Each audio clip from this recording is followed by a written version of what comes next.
The variable transformation collapses under the boundary conditions. The lecture hall went quiet for half a second. Then the laughter started. Not loud at first, just scattered smirks. A few muffled chuckles. The kind people made when they sensed weakness in a room built on hierarchy.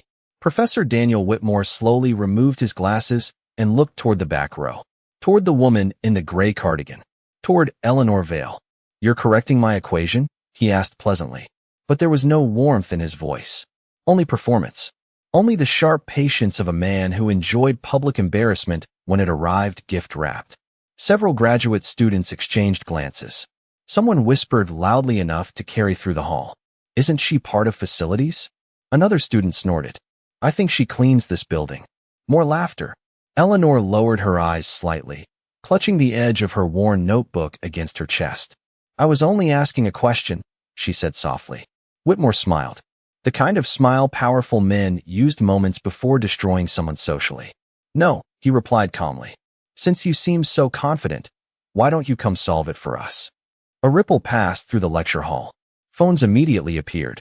The room smelled blood now. Academic conferences were polite on the surface, but beneath the polished language and tailored suits, humiliation was still entertainment. Especially when the victim looked powerless. Eleanor hesitated. Just 1 second. One painful second where every eye in the room pressed against her like weight. Then she stood. Her shoes echoed softly against the wooden floor as she walked down the aisle alone. The distance felt endless. Rows of students watched her descend like spectators waiting for a public execution. Whitmore stepped aside near the enormous chalkboard and handed her a piece of chalk with theatrical courtesy. "Take your time," he said. "We're all very curious." Another burst of laughter swept through the hall. In the front row, Tyler Grant, Whitmore's doctoral assistant, leaned sideways toward another student. "This is cruel," he whispered with a grin. "Yeah," the other replied. "But kind of. Hilarious." Only one person in the room wasn't smiling. Dr. Rebecca Chun of MIT.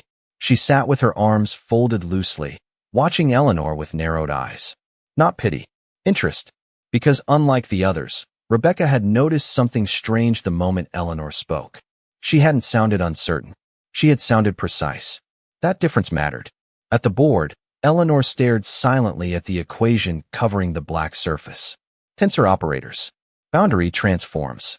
Advanced nonlinear calculus. Most people in the room saw chaos. Eleanor saw structure. And then something changed in her face. Not panic. Recognition. Her trembling hand became perfectly still. Whitmore noticed it immediately. His smile weakened by almost nothing. "Almost." "Well," he asked. Eleanor looked quietly at one section of the equation. "The substitution here," she said carefully, "forces instability once the spatial constraint becomes non-symmetrical." A few students rolled their eyes. Whitmore chuckled softly. "And you determined that from the back row?" "I recognized the pattern." That answer caused another small shift in the room. Not silence. Not yet. But enough for people to stop smiling quite as easily. Whitmore recovered instantly. "Please," he said, gesturing dramatically with one hand. "Show us." Eleanor nodded once. Then she began writing. The first sound was simple. Chalk against board. Sharp. Steady. Confident. No hesitation. Several students smirked initially, expecting nonsense symbols from a nervous woman pretending to understand advanced mathematics. But the smirks slowly began fading. Because Eleanor wasn't guessing. She wasn't stumbling. She moved through the equation with frightening clarity. Step after step. Transformation after transformation. Clean. Elegant. Efficient. Tyler's grin disappeared first. "Wait," he muttered quietly. Whitmore's posture shifted almost imperceptibly beside the podium. His hands folded tighter. The room itself was beginning to change. Phones that had been raised mockingly now lowered slightly. The laughter weakened. Eleanor erased one of Whitmore's variables calmly and replaced it with another expression. A subtle correction, but a devastating one. Dr. Rebecca Chun leaned forward slowly in her seat. Now she was certain. This woman understood the mathematics. Not at graduate level. Beyond it. Whitmore stepped closer to the board. "There's a mistake there," he said quickly. Eleanor stepped aside without argument. Whitmore scanned the work. His eyes moved once. Then again. The pause lasted only 3 seconds. But everyone felt it. Because Professor Daniel Whitmore never paused. Not publicly. Not ever. The atmosphere tightened. Cold fluorescent lights hummed faintly overhead. Nobody moved. Finally, Whitmore forced a small laugh. A lucky correction, he said. Relief immediately spread through parts of the audience. The hierarchy had restored itself, or at least they wanted to believe it had. But Eleanor quietly shook her head. No, she said softly. And somehow that single word silenced more people than shouting ever could. Whitmore's jaw tightened slightly. Eleanor pointed toward the lower half of the board. The instability doesn't begin there, she explained calmly. It begins 4 lines earlier. Then she circled part of his proof. A section from Whitmore's recently published paper. A paper many people in the room had cited professionally. If the boundary field shifts here, Eleanor continued quietly, the entire transformation collapses. Silence spread another inch through the lecture hall. Not complete silence, but approaching it. Tyler looked toward Whitmore uncertainly now. For the first time all afternoon, the students weren't watching Eleanor anymore. They were watching him. And Daniel Whitmore suddenly became aware of something deeply unfamiliar. The room was no longer entirely under his control. Whitmore adjusted his cufflinks slowly. A small movement. But in a room full of mathematicians, people recognized desperation disguised as composure. The lecture hall had changed. 20 minutes earlier, the audience had been relaxed, amused, comfortably superior. Now nobody seemed entirely certain where to look. Eleanor still stood quietly beside the board, gray cardigan sleeves pushed slightly back near her wrists, chalk dust clinging faintly to her fingertips. She looked almost embarrassed by the attention, which somehow made the situation worse for Whitmore. Because arrogance could fight defiance, it struggled against calm. Whitmore forced another smile toward the audience. Well, he said lightly, it appears our guest has some familiarity with introductory tensor analysis. A few nervous laughs surfaced. Weak this time. Not committed. Eleanor lowered the chalk slightly. I didn't mean to interrupt your lecture. No, Whitmore replied quickly. But since we're here. He turned sharply and began writing another equation across the far side of the board. Faster now. More aggressive. Complex nonlinear operators spilled across the black surface in dense white strokes. Several students immediately stopped taking notes. Even they struggled to follow this level of mathematics. Tyler looked uneasy. Professor, he started quietly. Whitmore ignored him. This was no longer about teaching. The room understood that instinctively. This had become dominance. Public recovery. A respected academic authority fighting to reclaim control before elite colleagues noticed weakness. Whitmore finished the final line and stepped back. There, he said coldly. Perhaps you'd care to explain the convergence behavior of that system. A hush fell over the lecture hall, because now everyone understood what he was doing. This equation wasn't symposium material. It was research-level mathematics, the kind discussed privately among senior theoretical specialists. Whitmore had escalated deliberately. Tyler exhaled softly in relief. There it is, his expression seemed to say. Now she'll collapse. Several students raised phones again. The atmosphere sharpened with anticipation. Eleanor looked at the board silently. For a moment she said nothing. Whitmore folded his arms. Patient again. Predatory again. The audience waited for panic. Instead, Eleanor quietly asked, Do you want the published approach or the stable one? The room froze. Not dramatically. Just enough. Just enough for breathing to change. Whitmore blinked once. What? Eleanor looked toward the lower section of the equation. The published version produces divergence near the asymptotic boundary, she said carefully. You compensated using layered approximations. Dr. Rebecca Chun slowly sat forward. Whitmore's eyes narrowed. That's impossible to determine from inspection. Eleanor hesitated slightly, then answered with devastating simplicity. It isn't if you've solved it before. No one laughed. Not this time. A student in the second row slowly lowered his phone completely. Tyler stared openly now. Whitmore recovered with visible effort. You're claiming, he said carefully, that you've independently solved a restricted nonlinear convergence framework currently under peer review? Eleanor looked uncomfortable being the center of attention. I worked on something similar years ago. Where? The question snapped through the room instantly. Now people wanted credentials. Institution. Authority. Permission. Eleanor's fingers tightened slightly around the chalk. I used to teach. Used to. The words hung strangely in the air. Whitmore seized on them immediately. Used to. His smile returned. Smaller now. Sharper. And where exactly did you teach advanced theoretical mathematics, Ms. Vale?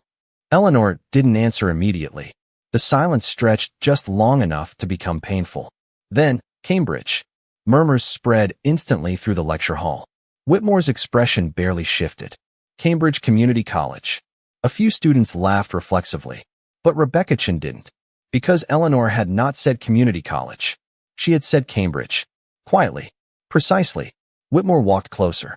You expect this room to believe you taught theoretical mathematics at Cambridge University? Eleanor finally looked directly at him for the first time. And something about her eyes unsettled him. Not confidence. Not ego. Memory. I left a long time ago, she said softly. Whitmore smiled again, but the strain underneath had become visible now. Convenient. Then he turned suddenly toward the audience. You see, this is precisely the danger of partial education. People learn terminology, fragments of advanced concepts, and begin imagining themselves experts. The line landed better. Some students nodded gratefully. The hierarchy was trying to heal itself again. Whitmore stepped beside Eleanor and pointed toward the equation. Go on then, he said. Show us your stable solution. The cruelty in the challenge was obvious now, because if she failed publicly after all this build-up, the humiliation would become absolute. Eleanor stared at the board. Stillness spread through the hall again. Then slowly, she began writing. And within 15 seconds, the atmosphere changed. Not because people understood every symbol. Most didn't. It changed because of Dr. Rebecca Chun. At first, Rebecca merely frowned. Then she uncrossed her arms. Then she leaned forward sharply. And finally, she stopped taking notes altogether. Because Eleanor wasn't solving the equation conventionally. She was bypassing entire sections. Using compressed transformations. Methods so elegant they looked almost unreal. Whitmore's face slowly lost color. Tyler whispered under his breath. Oh my God. Students began looking at one another uncertainly now. The emotional energy of the room had shifted completely. Earlier they watched for entertainment. Now they watched for survival. For certainty.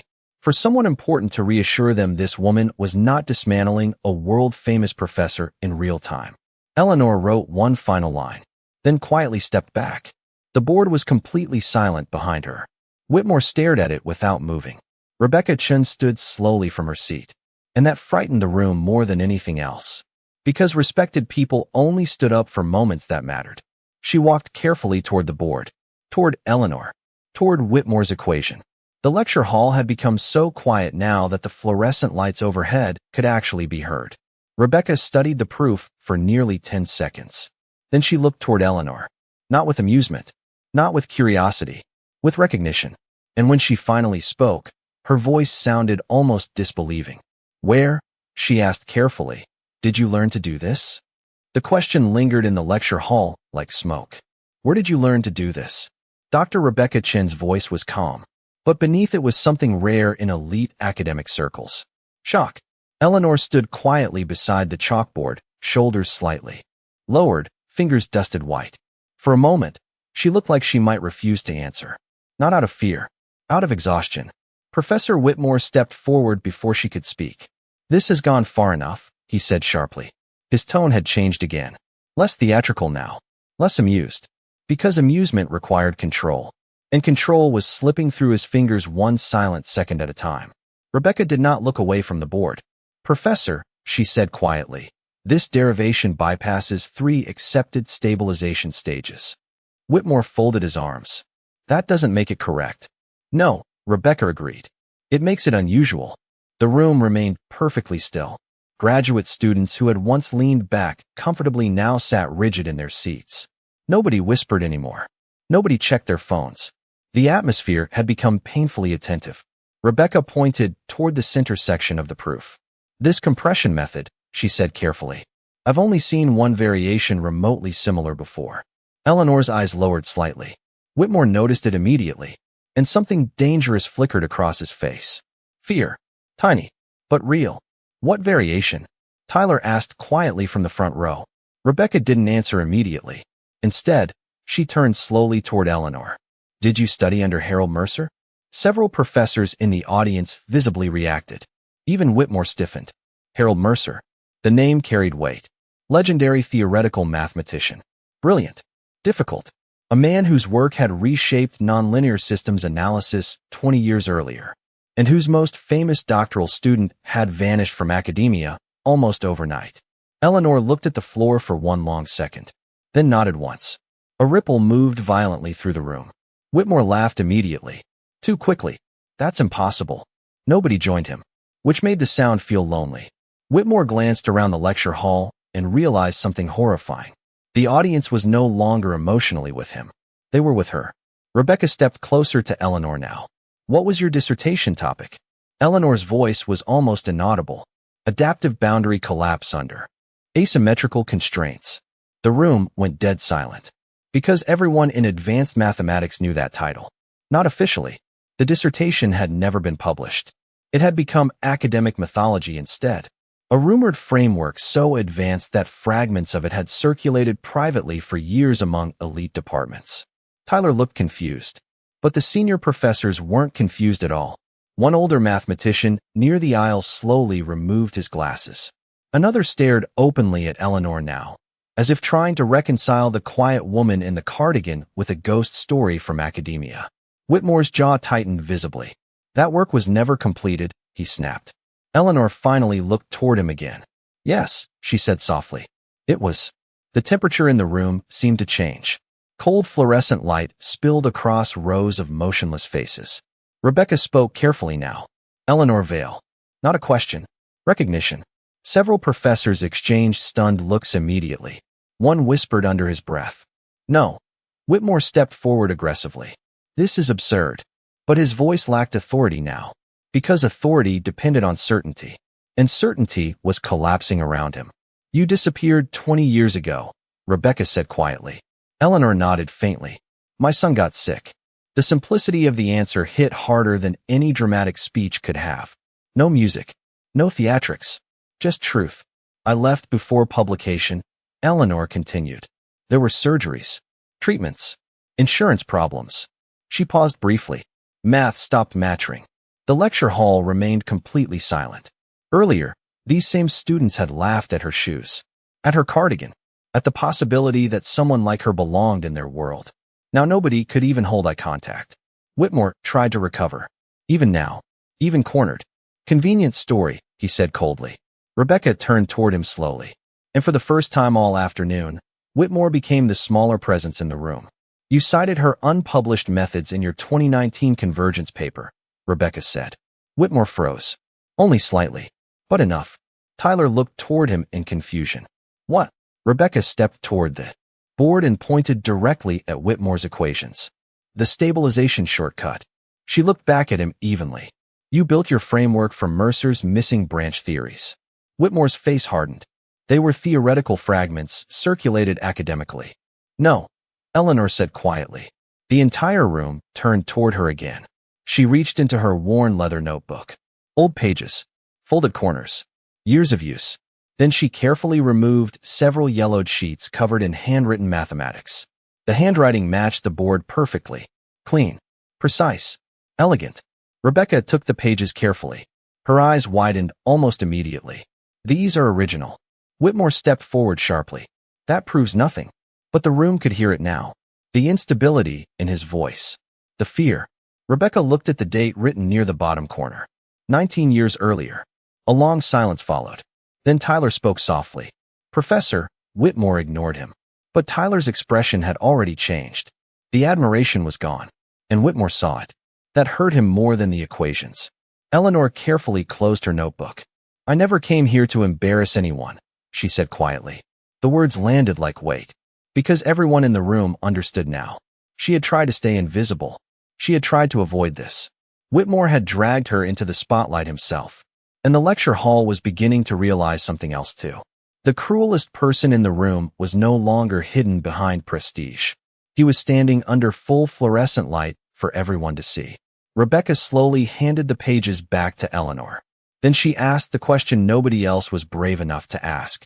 If your framework was complete, she glanced toward the unfinished lower section of Whitmore's equation. Then can you finish the proof? The room stopped breathing. Whitmore turned instantly. No, too fast. Too emotional. Too desperate. And in that moment, Everyone understood the truth before Eleanor even touched the chalk again. Professor Daniel Whitmore was no longer afraid of being embarrassed. He was afraid she actually could.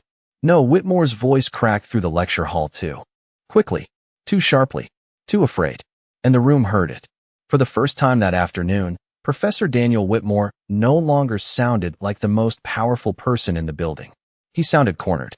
Rebecca Chun turned slowly toward him. You object to finishing the proof? Whitmore straightened immediately, trying to recover the authority already slipping from his grasp. I object, he said carefully, to turning a professional symposium into academic theater.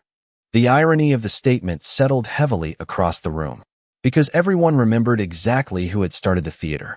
The mocking invitation. The chalk handed over like a joke. The laughter. Whitmore looked toward Eleanor. There are standards in this field, he continued. Verification. Peer review. Credentials. Eleanor stood quietly beside the board. No anger. No triumph. Which somehow made Whitmore appear even smaller. Rebecca folded her arms. She already demonstrated enough mathematical intuition to challenge your convergence model in real time. Whitmore's jaw tightened. Intuition is not proof. No, Eleanor said softly. It isn't. Then she stepped back toward the board. The movement was small, but the entire lecture hall seemed to tense at once. Nobody moved now. Nobody whispered. Even the students in the back rows leaned forward unconsciously.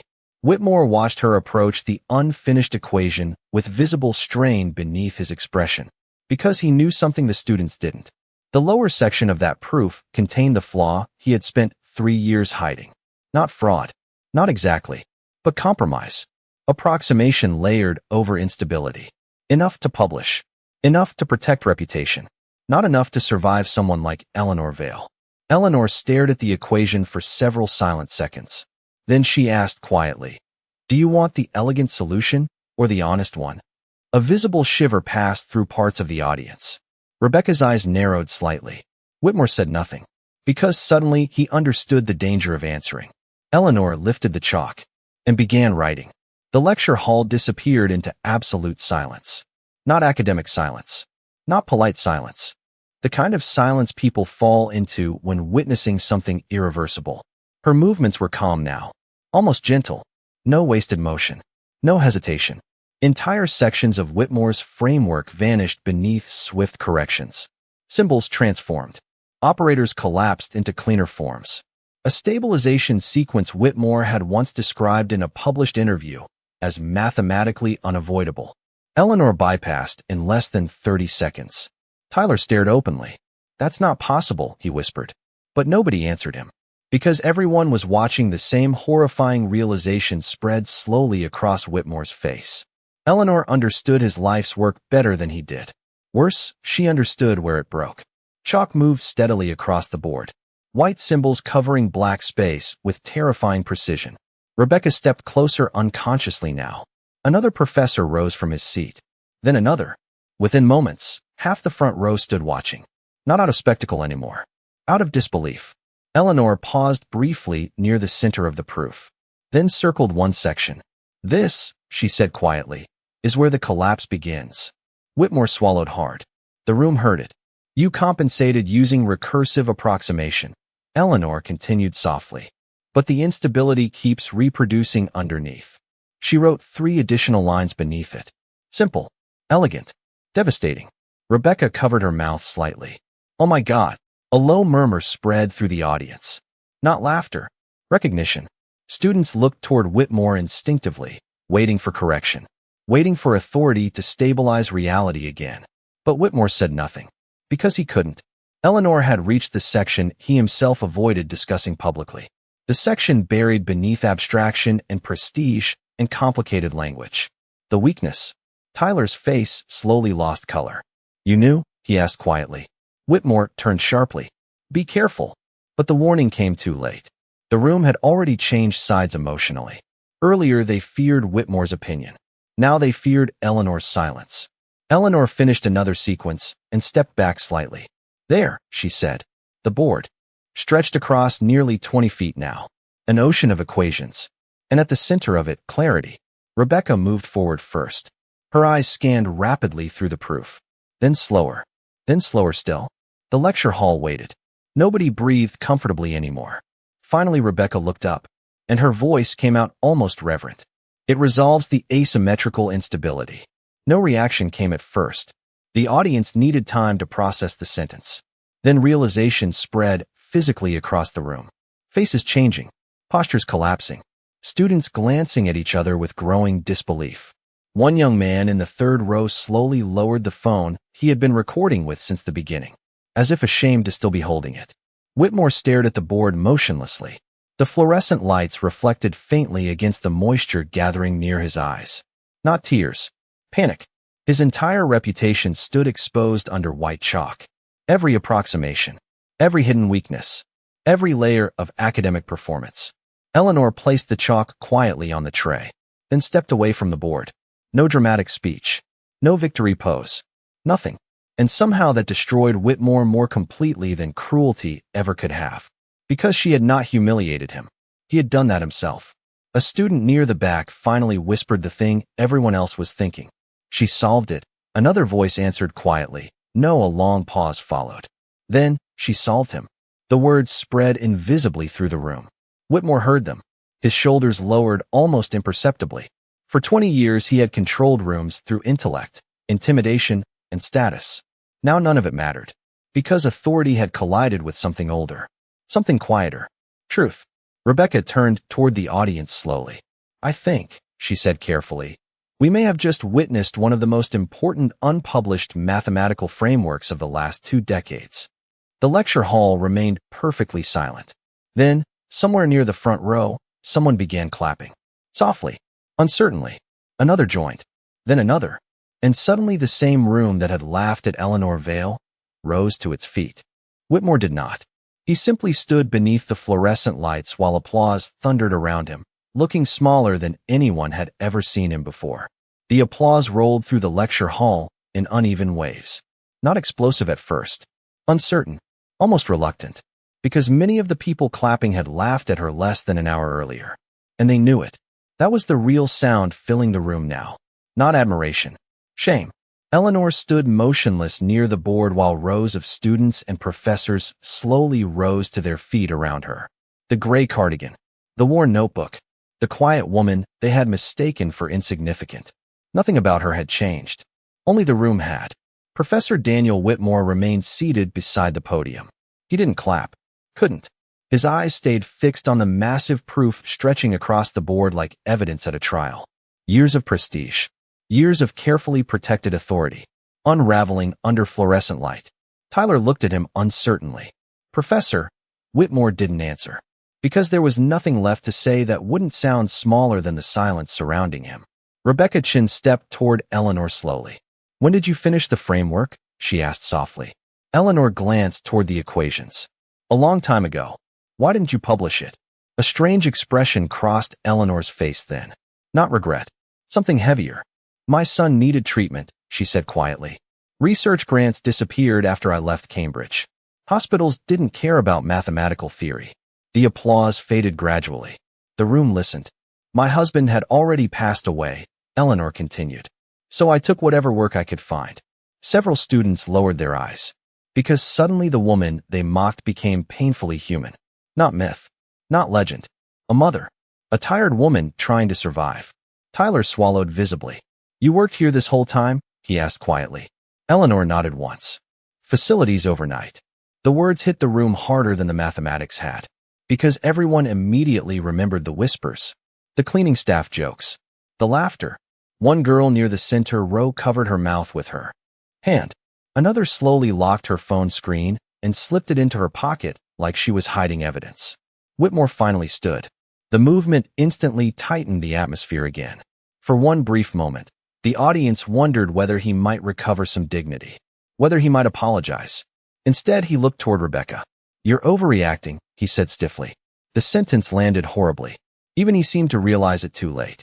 Rebecca turned toward him with visible disbelief. Overreacting. Whitmore gestured sharply toward the board. A partial proof on a chalkboard during an emotionally charged symposium is not peer review. Eleanor lowered her eyes again slightly. Whitmore saw it and mistook it for weakness. One final mistake. You built a performance out of academic mythology, he continued. and everyone here seems eager to worship it. The room recoiled subtly, not because he challenged the mathematics, because of the bitterness bleeding through every word. Rebecca's expression hardened. She solved your instability problem in under 40 minutes. That doesn't validate. She solved it. Silence. Whitmore stopped speaking. Because Rebecca Chin had not raised her voice. She hadn't needed to. A respected authority figure had finally chosen a side publicly. And it wasn't his. Tyler stepped backward slowly from Whitmore now. A tiny movement, but devastating. The doctoral assistant who once admired him no longer wanted to stand too close. Whitmore noticed. His face tightened instantly. Eleanor quietly picked up her notebook from the podium. I should go, she said softly. Almost immediately, multiple voices answered. No, the response surprised everyone, including Eleanor. An older mathematics professor near the aisle stepped forward first. You can't just disappear again. Another professor nodded quickly. Your framework changes nonlinear stabilization theory entirely. A younger researcher spoke next. We've spent years trying to solve asymmetrical collapse. Rebecca looked directly at Eleanor. You solved it alone. The lecture hall had transformed completely now. Earlier, people wanted entertainment from her humiliation. Now they were asking permission to speak to her. Respect had entered the room quietly, the way dignity always does. Eleanor looked overwhelmed by the attention.